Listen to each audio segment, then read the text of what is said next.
खुशियों के रंग नेशनल ऑटोमोबाइल के संग अब सभी प्रकार की 2 व्हीलर गाड़ियां उपलब्ध है, वो भी आकर्षक ऑफर्स के साथ। संपर्क कीजिए नेशनल ऑटोमोबाइल, हरिगंज और मोघट रोड, खंडवा। सरकार ने जो भावांतर योजना चालू की है उसका कहीं न कहीं किसानों को आक्रोश है, क्योंकि किसान राहत राशि की मांग कर रहा है। भावांतर में कई किसानों ने सोयाबीन अपना बेच चुके, तो क्या बेचेगा फिर सरकार, उसका कैसे किसानों को फायदा देगी।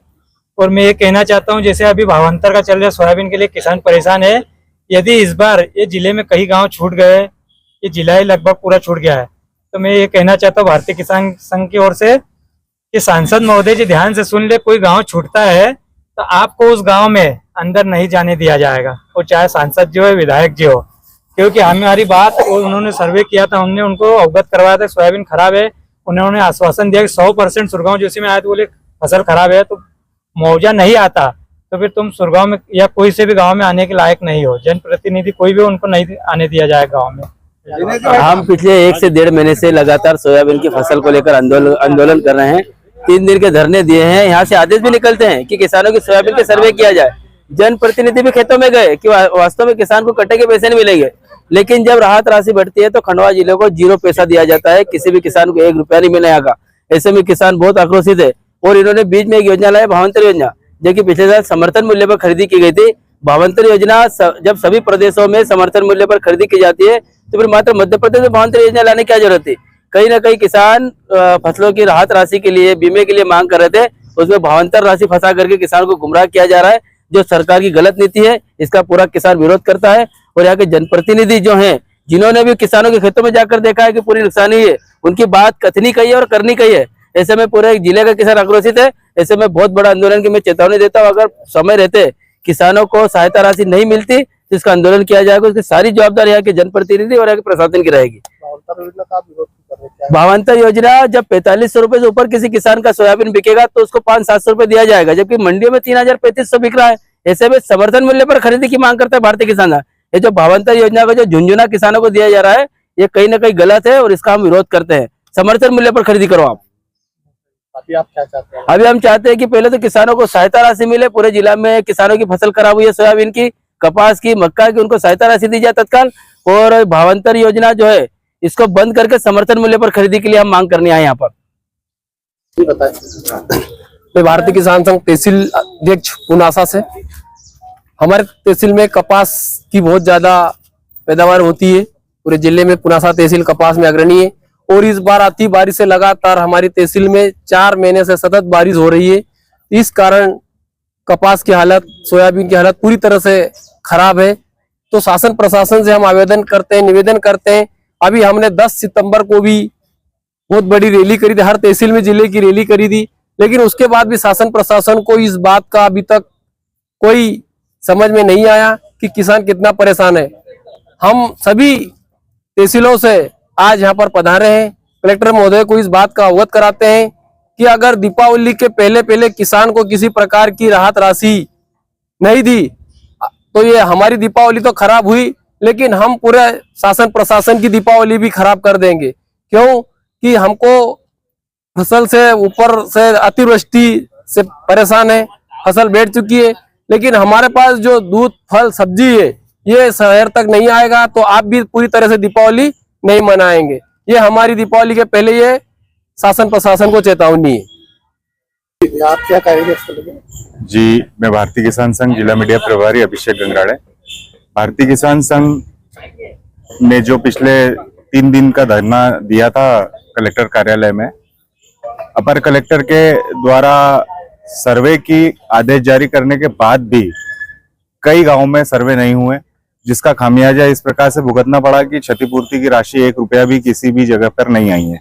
खासकर पंधाना तहसील को लेकर कहना चाहूंगा कि सूखाग्रस्त घोषित करना के लिए हमने उनसे निवेदन किया था, और वास्तविक स्थिति भी यही है कि वो सूखे की मार झेल रहा है। तो कहीं न कहीं हमारे साथ बहुत बड़ी वादा खिलाफी भी हुई है, और जिसका आने वाले समय में शासन प्रशासन को भुगतान करना पड़ेगा।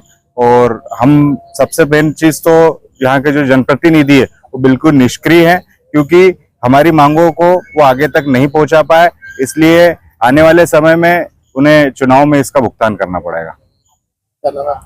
अभिषेक गंगराड़े, भारतीय किसान संघ, जिला मीडिया प्रभारी। क्यों आए थे, क्या वजह? क्या 1 सितंबर से लगभग 1 सितंबर से रेगुलर धरना आंदोलन आवेदन निवेदन बार बार करने के पश्चात भी 10 तारीख को हमने ज्ञापन दिया तहसील स्तर पर। उसके बाद 20 तारीख को हमने जिला कार्यालय कलेक्टर महोदय को ज्ञापन दिया और 23, 24 और 25 को 3 दिन धरना आंदोलन किया गया। उसके बावजूद यहाँ पे अपने विधायक जी आई थी, विधायक जी ने कलेक्टर महोदय को फोन लगाया। कलेक्टर महोदय जी अपने ओंकारेश्वर प्रवास के दौरान उन्होंने अपने बड़ोली जी को फोन लगाया और उनने कहा कि धरना आंदोलन बंद करो। उनके कहने पर बंद किया, बोले मैं आश्वासन देता हूं और आपको आदेश कर दिया जाएगा राहत राशि के लिए। तो उनने 24 तारीख में आदेश भी किया, लेकिन अभी तक उसमें एक टीम बनाई गई है, नायब तहसीलदार, वरिष्ठ कृषि वरिष्ठ विस्तार अधिकारी एवं अपने आरई साहब तीनों की। लेकिन आज दिनांक तक अभी भी गाँवों में ये तीनों की जो समिति बनाई आज तक नहीं गए। और इसके बावजूद भी अभी परसों के दिन अपने अन्य जिलों में जो राहत राशि बांटी गई है वो खंडवा को पूरी तरह से छोड़ दिया गया। जबकि शाहजहांपुर प्रवास के दौरान मुख्यमंत्री जी ने घोषणा की थी कि खंडवा का नाम भी उसमें था, लेकिन उन्होंने दरकिनार करते हुए मतलब छोड़ दिया। तो मैं तो ये कहना चाहूंगा कि यहाँ के जनप्रतिनिधिगण है ये भी सोए हुए हैं। इन खंडवा क्लीन स्वीप हुआ है, चारों विधायक और अपने सांसद जी पूरा एक तरफा वोट दिया है। अरे इन्होंने क्या आंखों पे पट्टी बांध ली, नहीं मालूम, समझ में नहीं आ रहा है इनकी नीति और ये क्या है। जब एक तरफा आपको जिताया है तो किसानों की जो मतलब दुख है, पीड़ा है, उसको क्यों नहीं समझ पा रहे। कल ही आपने सुना होगा कि नागदा में एक किसान ने आत्महत्या कर ली। क्यों कर ले? जब कुछ पैदा नहीं हो रहा, बच्चों को क्या खिलाएंगे, पढ़ाई के लिए क्या करेंगे, अभी बोनी कैसे बोएंगे, जब कुछ पैदा ही नहीं हो रहा तो आत्महत्या किसान क्यों नहीं करेगा, मजबूर होकर करेगा वो। और यहाँ के कलेक्टर महोदय से मैं ये कहना चाहूंगा, जब आपका आदेश आपने आदेश किया 24 तारीख को, तो आप तक सर्वे क्यों नहीं किया गया? आपके आदेश का पालन नहीं किया जा रहा, मतलब आज निष्क्रिय है। क्लियर ये मतलब बात स्पष्ट हो रही है। तो श्यामलाल राठौर, किलो तहसील अध्यक्ष, भारतीय किसान संघ। भगवान बलराम की जय। भारतीय किसान संघ तहसील अध्यक्ष खंडवा, संदीप सिंह सोलंकी। मैं आपके माध्यम से कलेक्टर महोदय को थोड़ा सा ज्ञात करवाना चाहूँगा कि 23 सितंबर से 2025 से 23 तक जो हमारा धरना आंदोलन चल रहा था, उसमें अपर कलेक्टर महोदय के प्रतिनिधि के रूप में हमारे बीच पहुंचे और हमारा धरना समाप्त कराया। उनने आश्वस्त हम लोगों को कराया था कि आपके यहाँ सर्वे कराया जाएगा। उनके साथ में एक जनप्रतिनिधि हमारे खंडवा के विधायक महोदय गए 2-3 गाँव में और वहाँ पे सर्वे करा और उन्होंने भी देखा कि वास्तव में यहाँ सोयाबीन की स्थिति बहुत गंभीर है। और उन्होंने आश्वासन दिया था कि आप लोगों को भी सहायता राशि मिलेगी। लेकिन क्या पता किन कारणों से ये यहाँ के हमारे शासन के जो नुमाइंदे बैठे हुए हैं, उन लोगों ने न जाने किस प्रकार से रिपोर्ट दी ऊपर कि हमारे खंडवा के लोगों को दरकिनार कर दिया गया। इसमें मैं शासन और प्रशासन को चेतावनी देना चाहता हूं, यदि वो अपनी नींद से जाग गए हो, कुंभकर्ण की नींद से, तो ठीक है, अन्यथा 3-4 रोज में यदि वो कुछ निर्णय ले लेते हैं तो ठीक है, नहीं तो अन्यथा आगे कुछ भी हो सकता है। शहर जाम हो सकता है, दूध सब्जी बंद हो सकती है। ये फिर हमारा विवेक किस स्थिति में जाएगा। आगे त्यौहार आ रहा है। भगवान बलराम की जय।